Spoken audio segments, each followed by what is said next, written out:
News 46 is brought to you by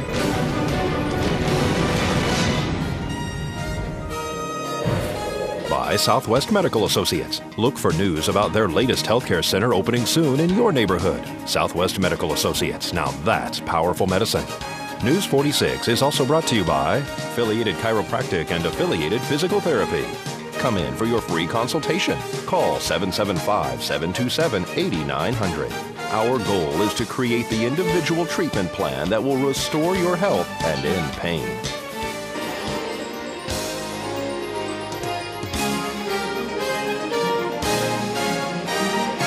News 46 is also brought to you by Senior Dimensions is a Medicare Advantage plan with 25 years of experience in Nevada. Visit seniordimensions.com today and find out more. Tonight on News 46, mother of stabbing victim speaks out. The Nye County Sheriff's Department wants you. And we introduce you to the latest in dirt track racing. News 46 starts now. You're watching KPVM News 46 with Rick Vale and Rhonda Van Winkle. Local coverage from Deanna O'Donnell and news across Nevada with Janet Eric. News 46, local coverage you can count on.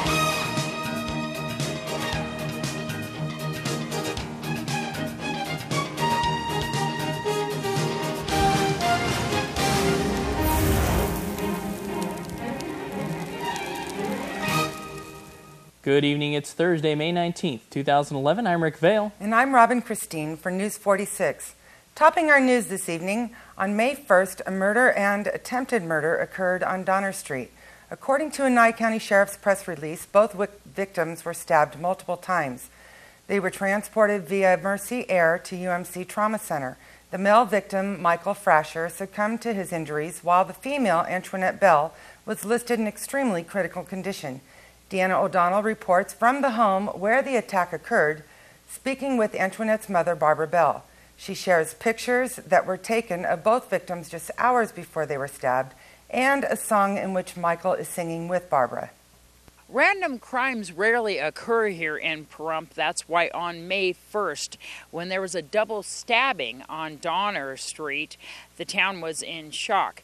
Police say that they're not sure of why this crime occurred. One person succumbed to their injuries. That is 56-year-old Michael Frasher. 22-year-old Antionette Bell was transported with multiple stab wounds via Mercy Air to UMC Trauma Center. We caught up with Antoinette's mother, Barbara Bell, this morning to speak to her about this crime, the relationship between the suspects and herself and Antionette, including her relationship with Michael Frasher, who is, as she puts it, her daughter's boyfriend and her boyfriend as well. We're going to speak to Barbara Bell. Well, all I know is that I went to the stage stop to go sing at the jam session, and I got a phone call from my other daughter, Priscilla. She's 14, and she goes, Antoinette's just been stabbed, and I didn't know by who or by what, so I got a ride home by one of the people that were at the stage stop, and then I called the police department, and they said that you can't go home because it's all blocked off. And I said, that's what you think. I'm going to see my daughter and Michael to see if everything's okay. And so they said, you're going to put me in jail and put my daughter in foster care. I said, for what? We didn't even do anything. Well, you want to take a blood test? I said, no, I don't. I'm not taking one in front of her. You want me to take one right in front of her? I said, no. Okay, we'll put you in jail. We're going to put her in another home. They meant a blood test to check for drugs? Yeah, huh? And the suspects came up positive for methamphetamine. Was other people here using the drugs? What other people? Any other people in this house? I don't know what they were doing. I wouldn't give out that information. Were they thinking that you were under the influence at the time? Only because that I was dehydrated and out of breath, and I needed some water, and they thought I was on something. You told me a few minutes ago that this stopped you from using drugs. I said, I stopped. I just said, I stopped, period, of anything. After Michael died?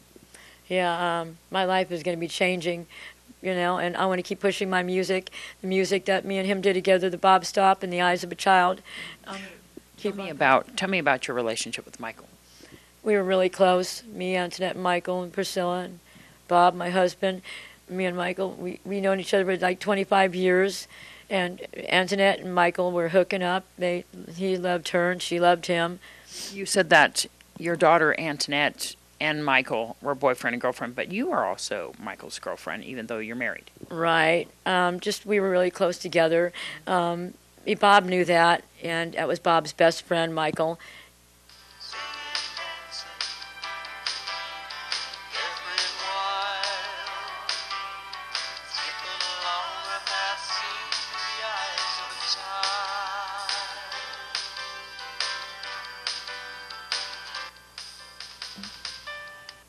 More on tomorrow's broadcast with Barbara Bell.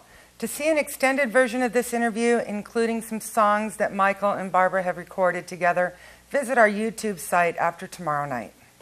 And in the early morning hours on Sunday at approximately 1:30 a.m., Nye County Sheriff's deputies and detectives responded to 9600 South Squaw Valley Road on the south side of Pahrump for a report of alleged sexual assault.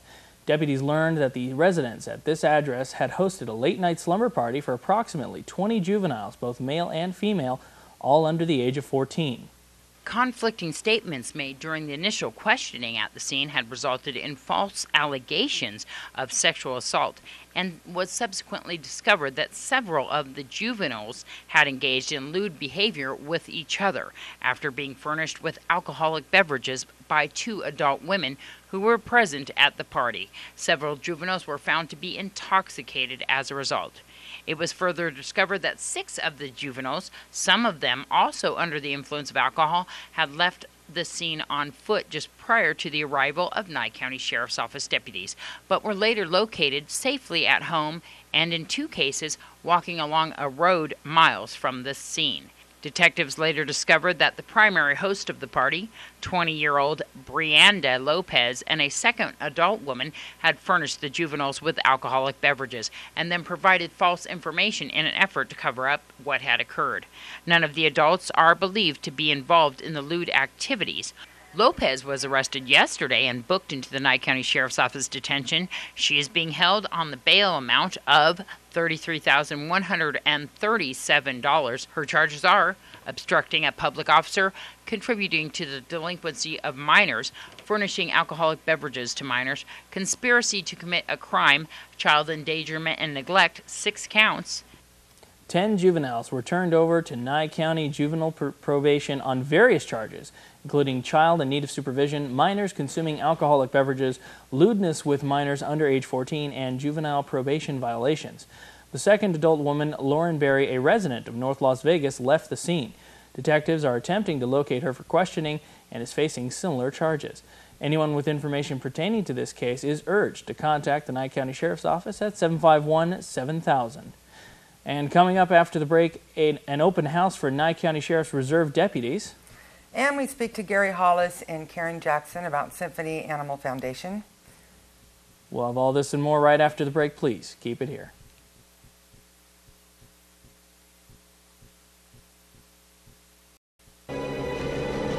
News 46 is brought to you by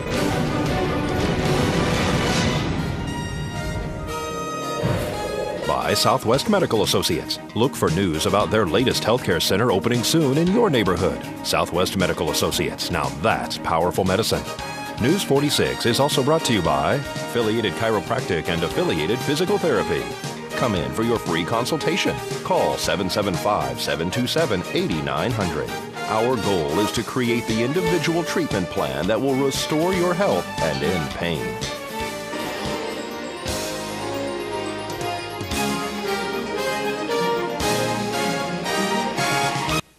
The Nye County Sheriff's Department held an open house last night for those interested in becoming Reserve Sheriff's deputies.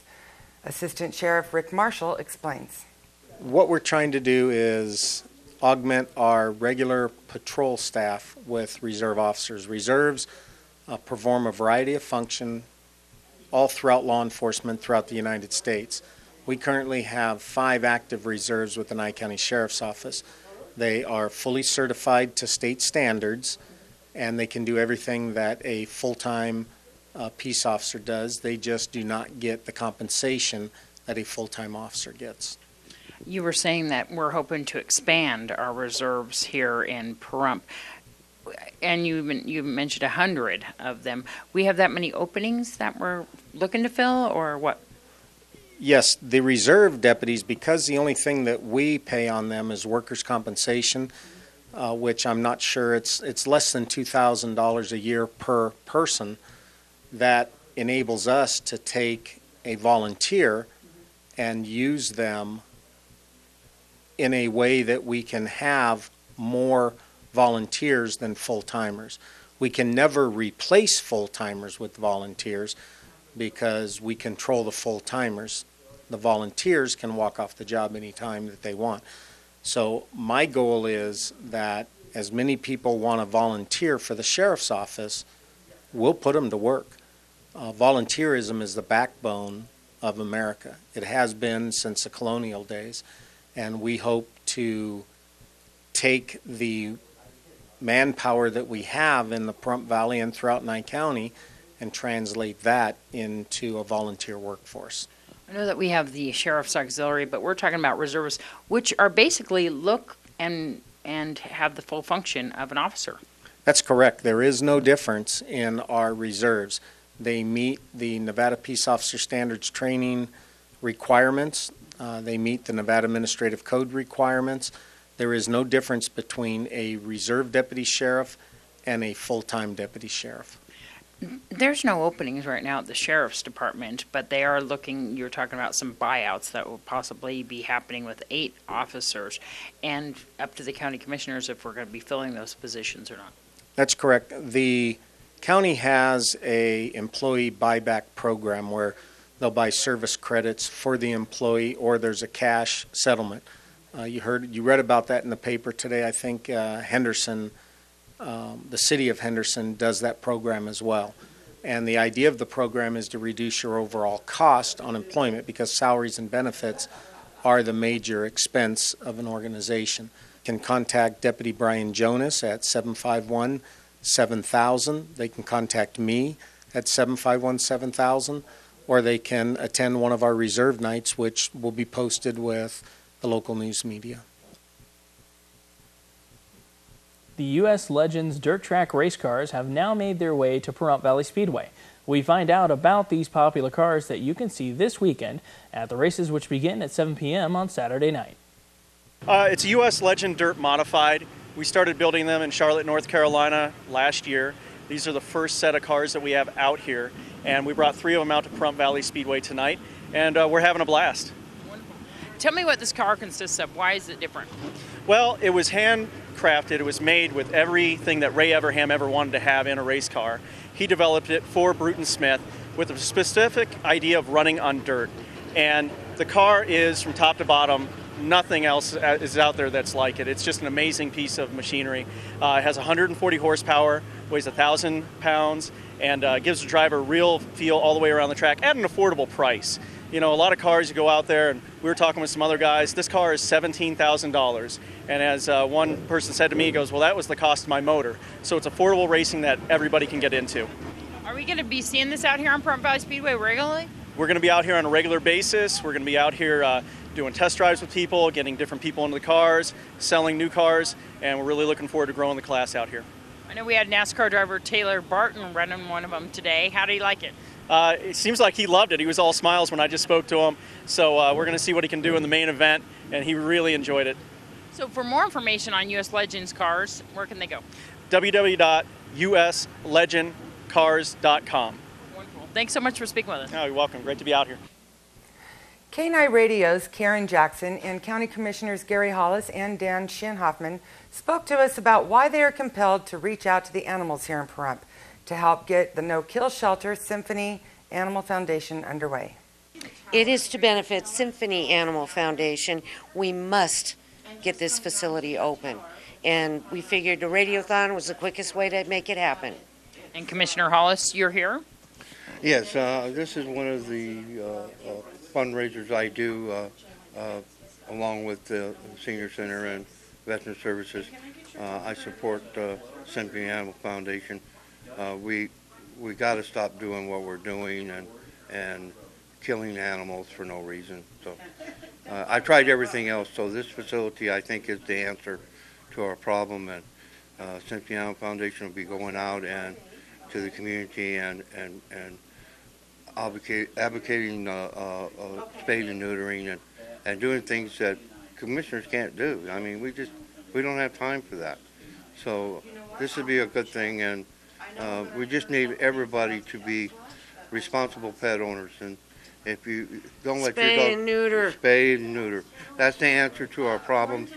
And if they do that, we won't need to be spending hundreds of thousands of dollars rounding dogs up and cats and such forth. So we spend a lot of money on just rounding up animals and keeping animals in the shelter. So I know you both feel very passionately about this. Karen, you've kind of taken the helm as far as trying to get people to donate as much as they can and help out Lorraine Harper on this mission. And tell me about the passion that you both feel about this. I'm an animal lover. Anybody that listens to me knows. And I read the animals at the shelter that are available. And when I'm reading litters of kittens and puppies and older dogs, and then the list comes in again, and they're euthanized for no reason. We can stop it. And yourself? Well, I'm not an environmentalist, or I'm not into that kind of thing, but Karen Jackson and Lorraine Harper sat down with me and said, Commissioner, you've tried everything else. We think that this is going to work. And to be truthful, I have a lot of faith in Lorraine Harper and Karen Jackson. So I said, okay, you got me, and now let's go out and get the job done. I've been happy to be part of anything I can do to help these guys out. Any shelter, all my dogs are rescues. And in having, another no-kill shelter, a good no-kill shelter, not that we don't, there are a lot of good places out there. But Lorraine's helped with a lot of things in the past that I've done with the parades and the bluegrass festivals, and just happy to support her in her endeavor. And I think it'll be good for the community. The Nye County Commissioners meeting was held May 16th, and one item of discussion was item 11I. It was a call to action, the discussion, deliberation, and possible decision to reconsider action taken on the April 5th meeting to approve a commercial water sewer expanded service agreement with Utilities, Inc. of Central Nevada for the purpose of the Nye County Jail Facility Project in the amount of $247,760.69. In front of the PUC, the spokesperson for UICN said that they have no longer, they don't have any need for any expanded sewage capacity or water capacity for the next 20 years. Well, I didn't hear that until after we had approved paying a fee of $250,000, $187,000 just for sewage capacity fee to UICN. So we had an agenda item today to ask them to come forward and answer it. And they didn't show up when the item was heard. Just towards the end of the meeting, one of the spokespersons showed up, but the commissioner, the chairman, decided not to hear it at that time because she was notified earlier. So, what do you expect to get from that? I mean, if you bring her back here, and I mean that's quite a bit of money. It looks like it's about $247,000. Yeah. What do you think she'll come back and say, hey, you know what, we do need it? It was just misspoken at the UPC? She spoke under oath at the PUC, and so, and do I think they're going to give us the $250,000 back? I highly doubt it. It just, and we're still waiting to hear what, to an explanation, something about it's in their tariffs, they can charge this. And if they can, it seems ridiculous. If you have the capacity to serve a customer, and they're going to pay you on a monthly basis for your service, but up front you want $250,000 before you start their service, seems a bit much to me. And but all I'm looking for is clarification on it. How does that happen? How can you charge a customer that much more, particularly in light of the fact that her statement last before the PUC was that her first concern is for the community? And if it is, well, then donate these fees back to the county so we can maybe keep an employee or maybe get another road done or something else rather than just sitting in their coffers. There's a movement that is asking to take over them so that it becomes a county-ran department. Is there any movement on that? Is there anything? There's nothing I know of us taking them over. We couldn't afford what they're asking. If they want to sell it for what they bought it for, I'm sure we could work something out. I prefer private industry whenever you can get it. I'm a capitalist. I'm a conservative. But if a public-private partnership would work, that'd be fine. If they would be more friendly to the community, that would be fine. But when's the last time you heard of them donating anything to anybody in this community? You know, I would like to see them be more proactive in the community. And if they don't need that kind of, I can't use that word, that kind of money up front, then you know, how about letting some business, and even the county, this is people's money. I mean, county money is not come out of the air, it's tax money. How about you go easy on us too?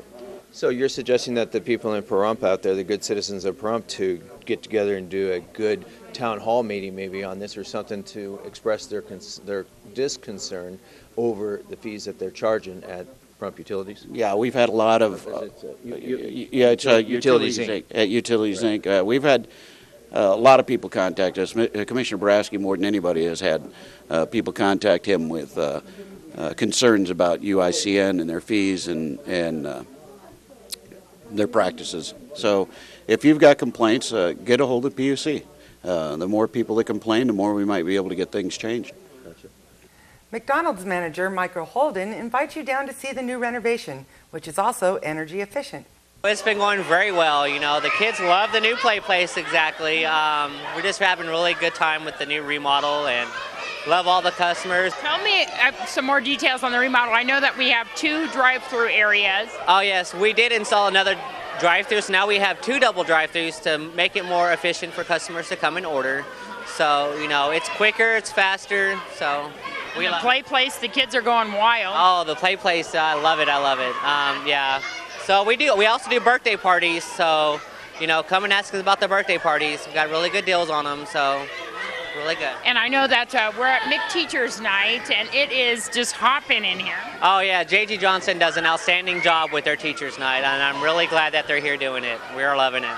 So what's do we have any new items going on here? Yes, we actually started the new frozen strawberry lemonade, and the Asian salad is back for a limited time till September or October. So perfect for summertime. Perfect for summer. The strawberry lemonade is awesome, so I'll make sure that you guys get some. And I know that some of the play places just a perfect, and the remodel in here is just perfect for, like you said, birthday parties. For birthday parties and for toddlers and kids. We made it more kid-friendly for little kids, so I mean, it's awesome. And wonderful. I heard about the metal that you have on the outside is helping energy efficiency. Yes, the new metal that we put all around the outside of the play place is more energy sufficient, so it blocks the sun, so it doesn't get too hot in here and around the store as well. And so, did you also go with that throughout the whole facility when you did the remodel, as energy efficiency? We tried to make it as much energy efficient as we could. And so everybody come on down to McDonald's, and of course we'll find out what J.G. Johnson's take is on this McTeacher's Night at the end of the evening. At the end of the evening, we should know approximately at the end of the evening. If not, tomorrow for sure. And other schools, if they're interested in doing this? Any school, if they're interested, to come in and talk to me. My name is Michael Holder, the general manager. So now I have to ask you really quick, Robin, have you been enjoying the weather that we've been having the last couple of days? It's been cool. No. No? You don't enjoy the cold weather? I don't enjoy bad hair days. Wind. Yes. Good old wind. Well, the wind's not going anywhere, but we're going to see some really hot temperatures coming up right in the next 7 days. We're going to shoot up, clear up almost to triple digits. Don't go anywhere. We got your 7-day forecast right after this break.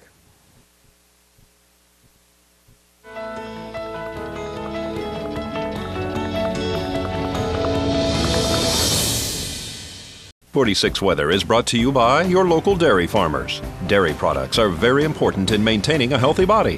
For more information, you can visit their website at nevadadairycouncil.org. Hey everyone, welcome back to News 46. I'm Rick Vale with your weather today. We had a high of 77 degrees. 20% chance of rain out there, but I don't think too many of us saw actually any rainfall today. Winds out of the northwest at about 9 miles per hour, gusts up to 20 miles per hour.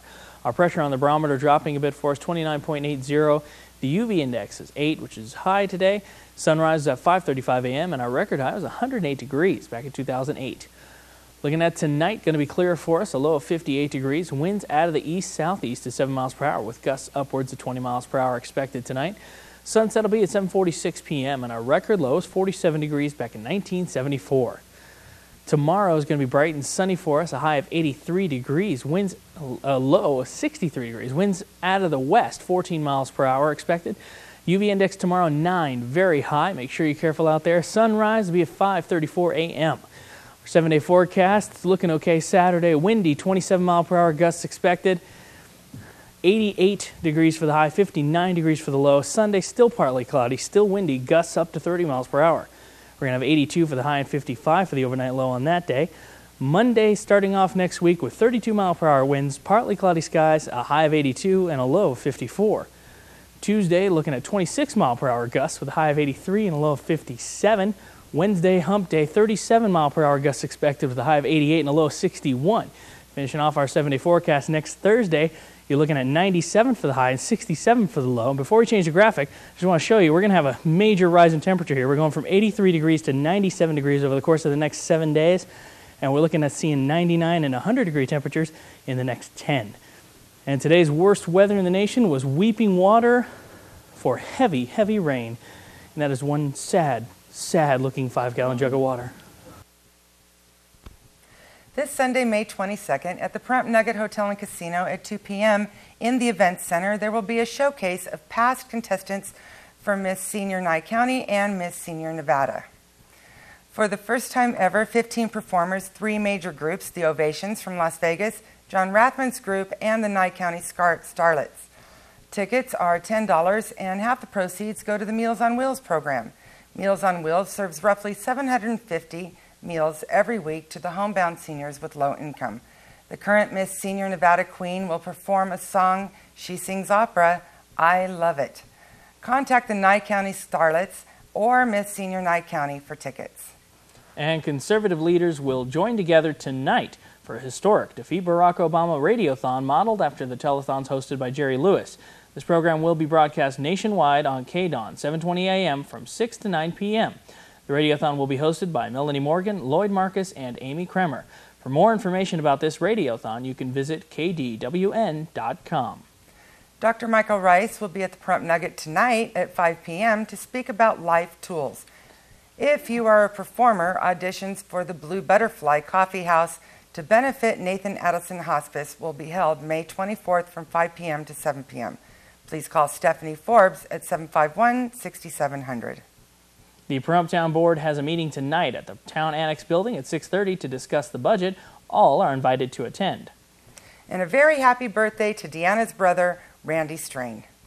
And folks, that does it for this edition of News 46. I'm Rick Vale. And I'm Robin Christine. From everyone up here on the Hill at KPVM, we wish you a safe evening, and we'll see you here again tomorrow night. Until then, good night, Pahrump. Good night, Pahrump.